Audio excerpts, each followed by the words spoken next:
കാട്ടകാമ്പാൽ പഞ്ചായത്തിലെ തകർന്നുകിടക്കുന്ന റോഡുകളുടെ ശോചനീയാവസ്ഥയിൽ പ്രതിഷേധിച്ച് കാട്ടകാമ്പാൽ മണ്ഡലം കോൺഗ്രസ് കമ്മിറ്റിയുടെ നേതൃത്വത്തിൽ ചിറക്കൽ കാട്ടകാമ്പാൽ റോഡ് ഉപരോധിച്ചു. ഉപരോധ സമരം മുൻ ജില്ലാ പഞ്ചായത്ത് അംഗം കെ ജയശങ്കർ ഉദ്ഘാടനം ചെയ്തു. മണ്ഡലം കോൺഗ്രസ് പ്രസിഡന്റ് എം അലി അധ്യക്ഷത വഹിച്ചു.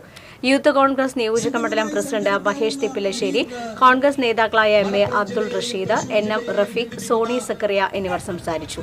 സമരത്തിന് നേതൃത്വം കൊടുത്ത കെ ജയശങ്കർ, എം അലി എന്നിവർ ഉൾപ്പെടെയുള്ളവരുടെ പേരിൽ പോലീസ് കേസെടുത്തു.